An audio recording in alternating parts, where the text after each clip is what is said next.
Saya Hairani dan teman saya Feni. Hari ini kita akan melakukan wawancara di Desi Shopee Express. Baik Pak, apa kabar? Baik, alhamdulillah baik sekali. Kalau Bapak dengan Bapak siapa? Saya Yogi, ini Kevin, ini Wildan. Bapak bekerja di mana Pak? Kita bekerja di Shopee Express, perusahaan ekspedisi di bawah PT Shopee sih. Sebagai apa Pak? Saya di sini sebagai control tower, CT. Ini Admin control tower. Ini juga admin. Bapak sudah berapa lama bekerja di perusahaan ini Pak? Kalau saya sekitar mau setahun, hampir setahun. Kalau menjabat sebagai control tower berapa? Udah setengah tahun lah ada. Setengah tahun. Bapak kan sekarang menjabat sebagai control tower itu kan Pak di PT Shopee ini. Bagaimana proses perjalanan yang Bapak tempuh untuk mencapai jabatan sekarang gitu Pak? Dulu saya sih ngelamar jadi driver dulu.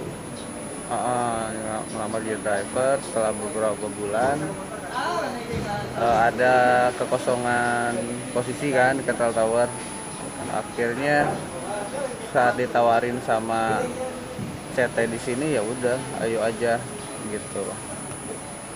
Apakah Bapak mempunyai rencana gitu untuk mengembangkan karir Bapak ke tingkat selanjutnya, misalnya jadi manajer apa sebagainya?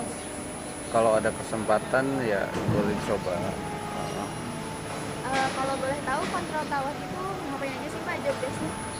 Jadi Control Tower itu dia itu memastikan pengiriman barang dari DC ke hub gitu. Control Tower itu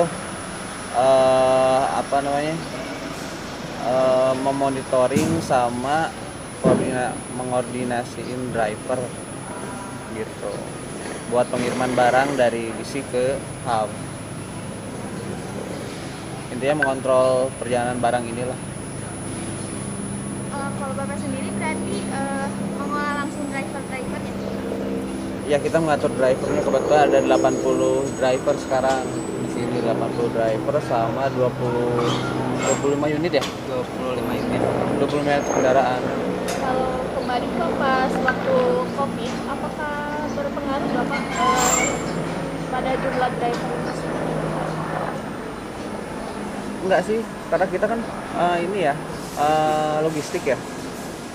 Enggak sih, kebetulan logistik, terus kebetulan yang kita kirim kan barang-barang dari e-commerce ya. Pas COVID lagi naik daun e-commerce. Semuanya sudah serba online ya? Iya, semua serba online. Jadi malah kita untung banyak Jadi, job. berpengaruhnya positif gitu. Iya, pengaruhnya positif sih.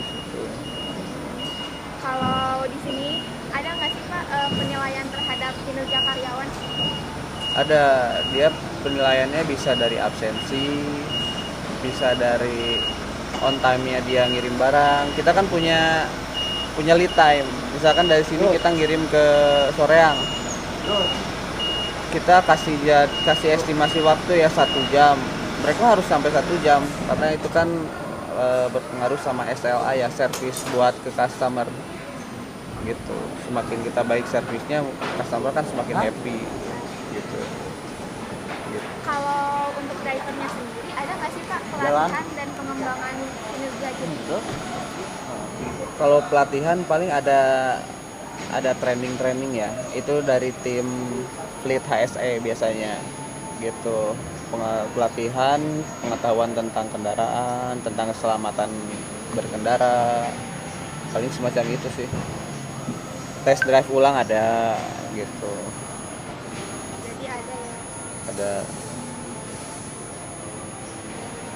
Sebenarnya kalau tadi ada pelatihan, Bapak sendiri ngeliat gak sih itu tuh progresnya bagus kah atau Barhal, monitor Barhal. ada dampak positif atau ada dampak negatifnya? Sebetulnya progresnya bagus, ada dampak positifnya. Positifnya tuh driver akan selalu diingetin tentang keselamatan berkendara gitu. Kadang kan lupa atau lalai segala macam. Seenggaknya kalau kita terus ingetin, ada inilah, ada perhatiannya lah gitu.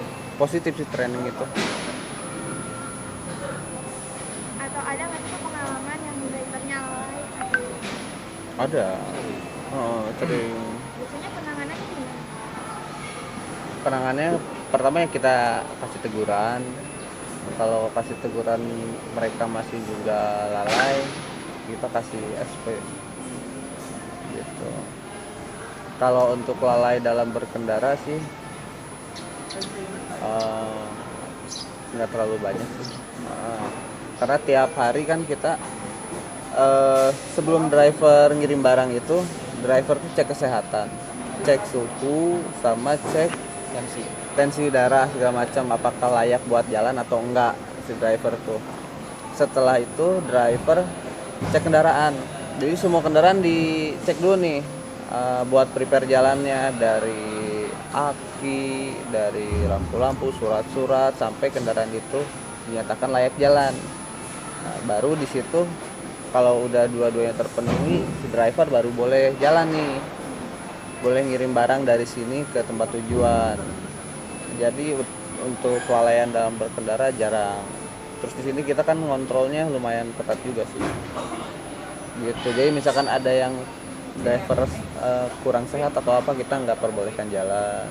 Ada mobil yang kurang layak jalan, kayak misalkan bannya udah gundul atau akinya udah atau nggak layak lah ya, kita nggak perbolehkan jalan gitu. Jadi kelalaian dalam berkendara mah kita minim gitu. Jadi Pak, kalau di DC ini proses apa aja sih Pak yang sehari-hari gitu ada di sini gitu Di DC ya, kalau di DC sebenarnya kan saya bukan bagian DC ya, cuman kurang lebihnya di DC itu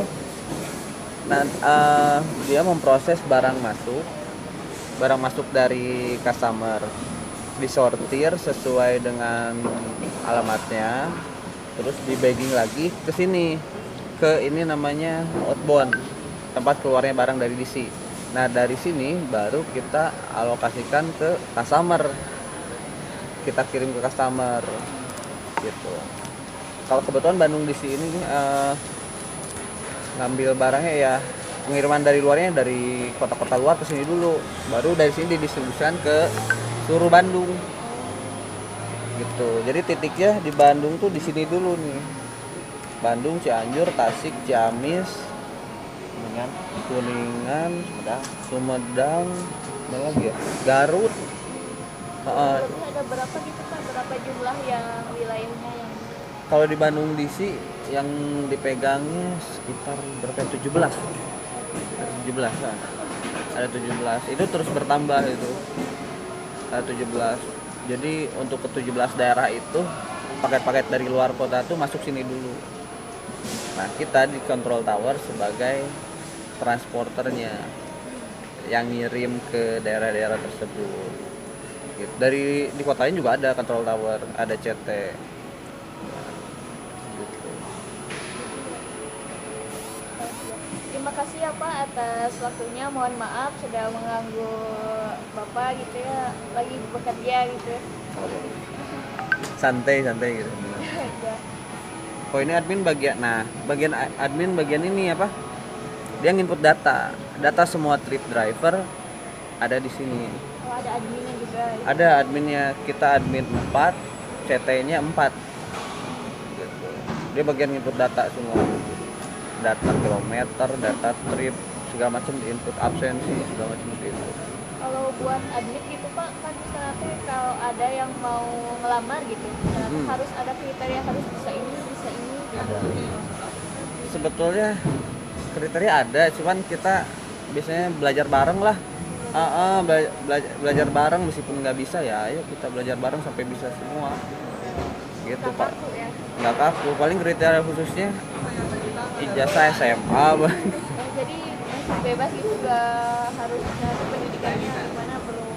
enggak, malah ini admin dia dari driver. Itu dari depan semua. Berkembang gitu ya Pak ya. Berkembang ya, di Shopee Express itu berkembang. Di driver kita tawarin dulu siapa nih, misalnya ada kekosongan admin kayak kemarin ya, siapa yang mau jadi admin, nanti ada kandidatnya berapa orang, ya udah sok pekerjaannya gini, belajar aja dulu gitu. Nanti setelah itu pas proses HR manggil ya itu mah interview sendiri lah, cuman kita ngasih tahu aja job desk-nya seperti ini. Jadi ada kesetaraan juga ya Pak, Iya. nggak harus Enggak, sambil belajar aja.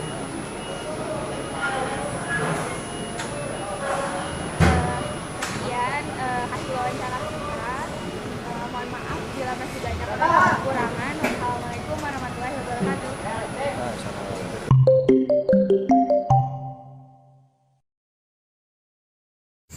Assalamualaikum warahmatullahi wabarakatuh. Pada kesempatan ini saya perkenalkan diri. Nama saya Muhammad Tariq Kedo Semantri dari kelas C5 Manajemen, mahasiswa dari Bandung Business School. Dan saya sendiri Lamdan Muriansyah dari kelas C5 Manajemen dari STMB Bandung Business School. Sekarang saya bersama Pak Arifin. Ya. Saya ingin menanyakan atau mewawancarai Pak Arifin yang sudah bekerja di suatu perusahaan, yaitu perusahaan apa Pak? Dunia tekstil. Dunia tekstil, PT Guna Mitra Prima ya Pak? Iya. Ya.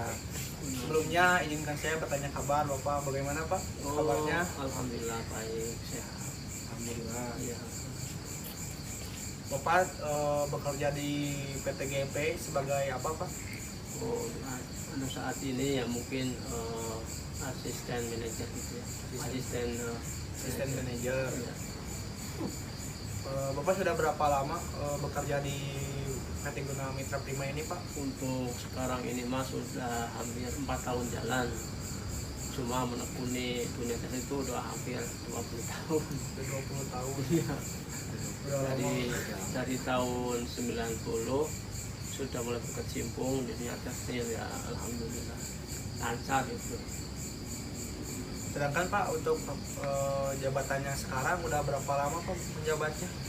Udah dari pertama masuk. Oh dari pertama masuk. Ya, sampai sekarang udah 4 tahun. Udah 4 tahun. Perjalanan.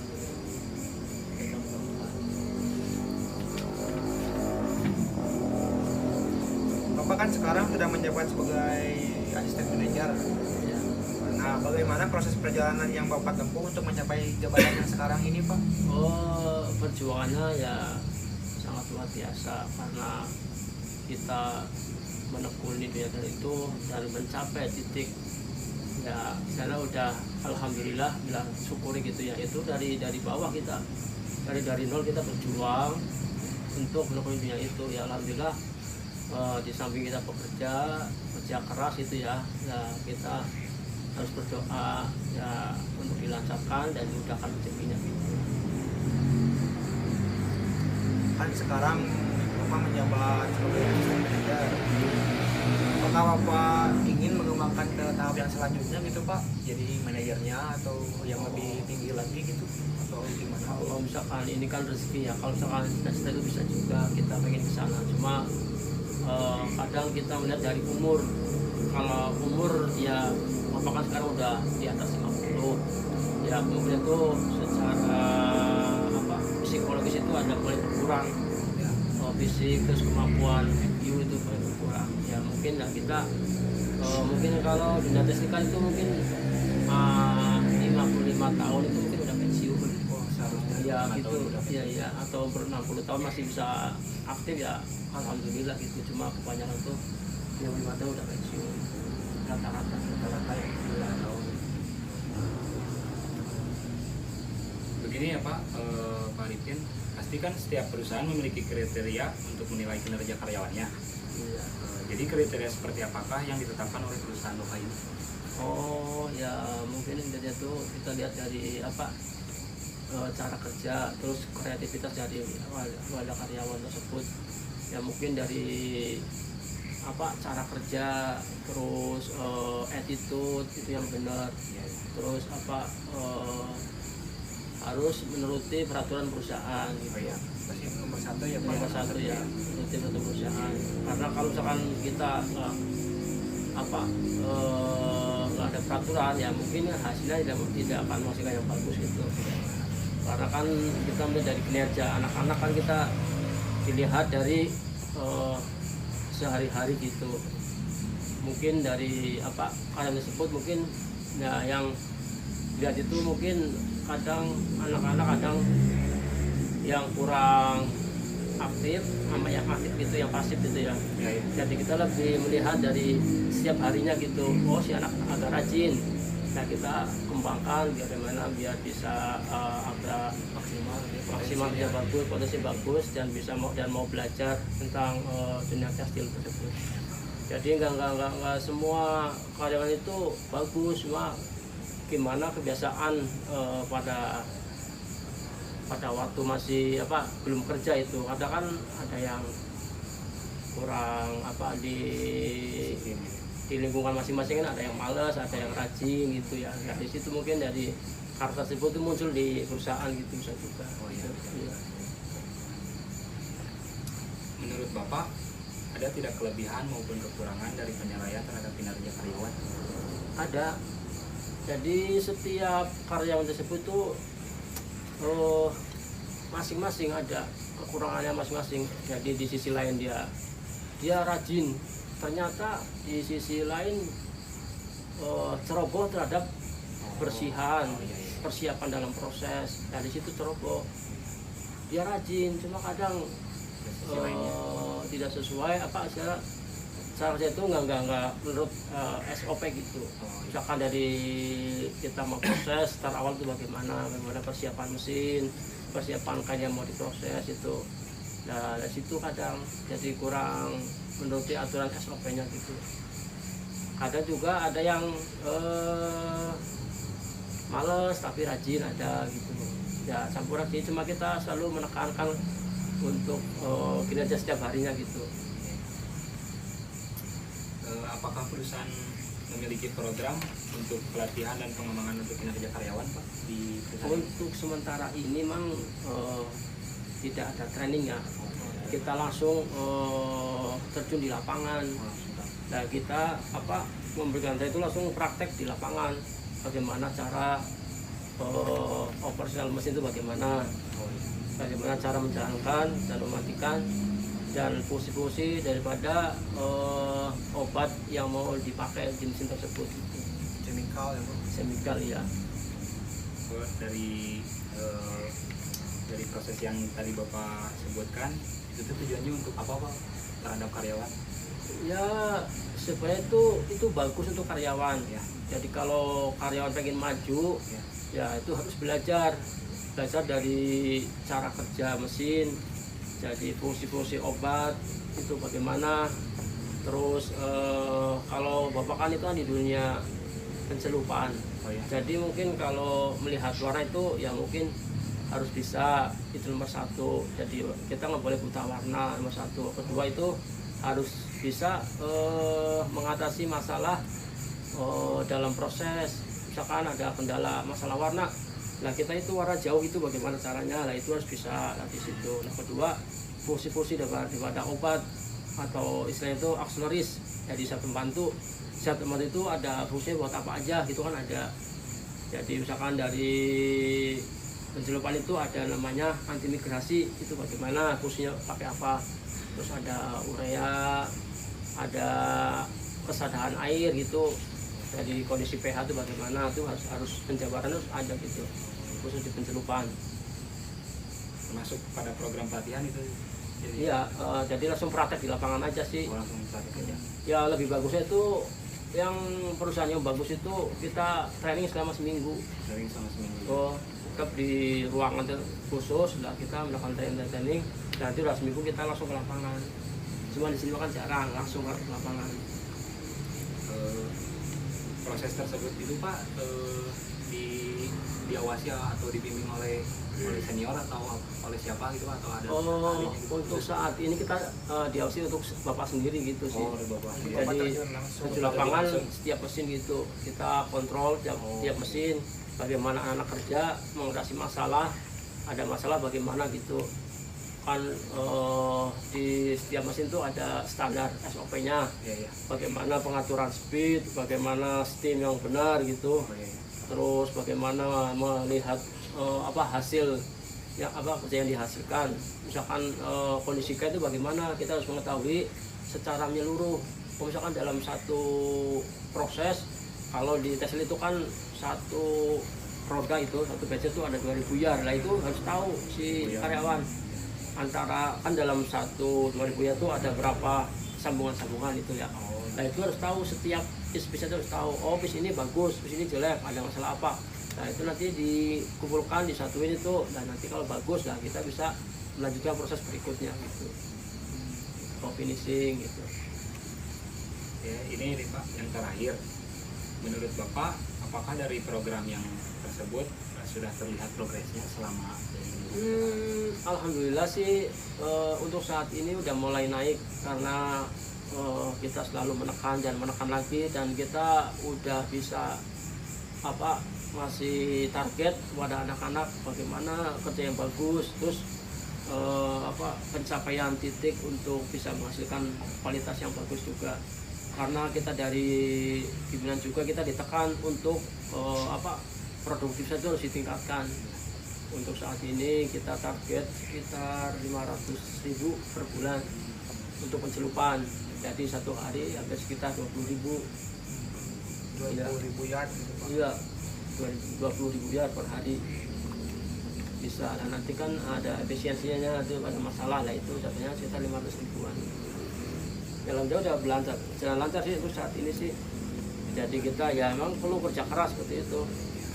Jadi karyawannya pas-pasan, cuma kita dipaksain bagaimana caranya biar bisa keluar angka 20.000. Kadang kita ngejar kerja 12 jam. Jadi yang masuk jam 6 pulang jam 6 sore.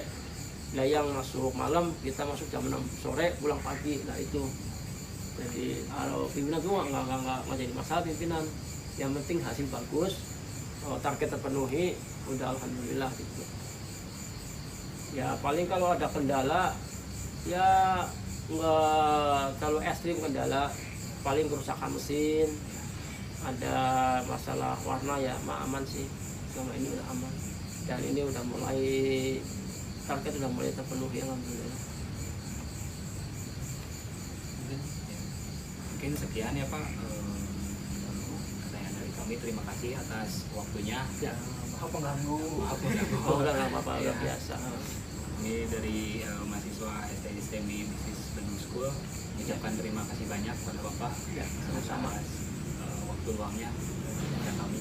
Ya mudah-mudahan bisa bermanfaat gitu ya. Ya, amin. Ya, alhamdulillah.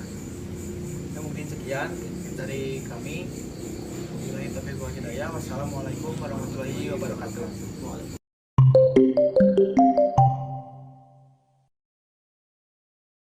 Assalamualaikum Ibu, bagaimana kabar Ibu hari ini? Waalaikumsalam warahmatullahi wabarakatuh.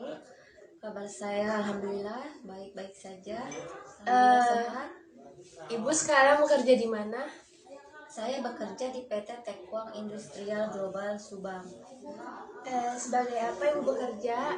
Saya kebetulan sudah diangkat sebagai TL yang mana di situ saya memimpin kinerja dari semua operator.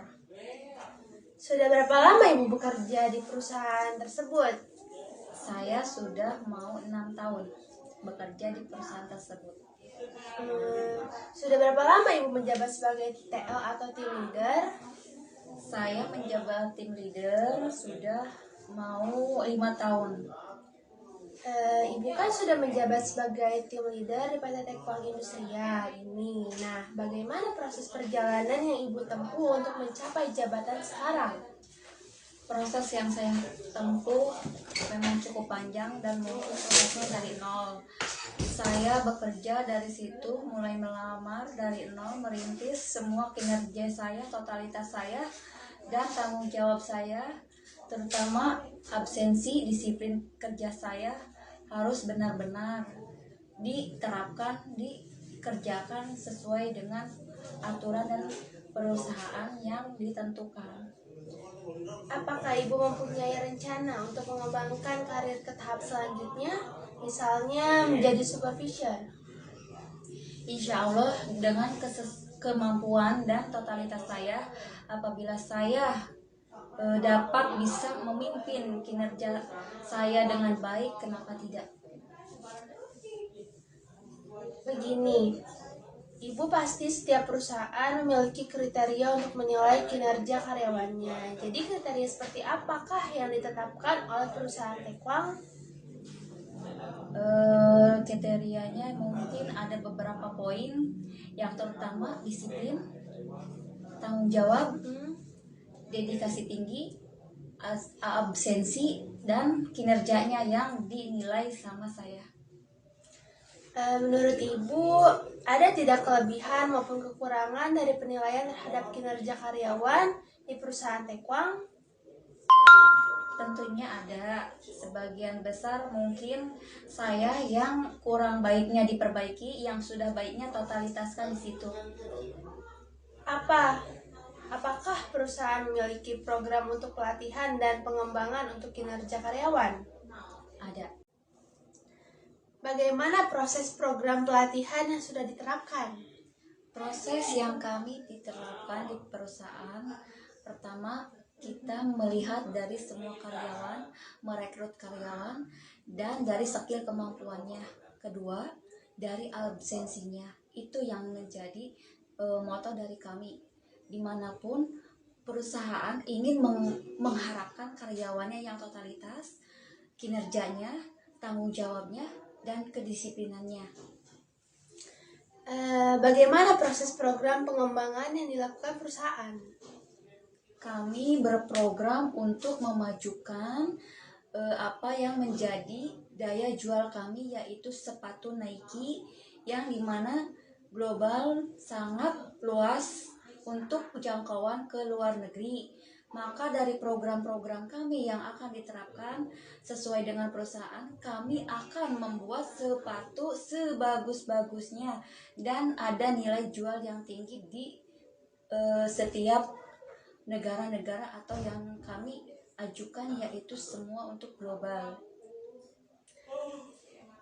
Sebagai tim leader, bagaimana Ibu menanggapi tentang progres yang sudah dibuat oleh perusahaan? Yang saya nilai dari progres perusahaan cukup bagus, cukup baik, dan itu membuat kami selalu tetap semangat untuk bekerja. Bahkan kami selalu ingin mendedikasikan apa yang harus perusahaan terapkan, maka kami akan lakukan. Semana mestinya harus punya daya jual tinggi di mata negara-negara yang kami ekspor nantinya, dan jangan mengecewakan apa dari buyer kami itu. Sekian dari saya, terima kasih atas penjelasan Ibu, dan saya belajar banyak dari Ibu bagaimana menjadi tim leader. Terima kasih, Bu. Mari sama-sama. Terima kasih, Adik cantik.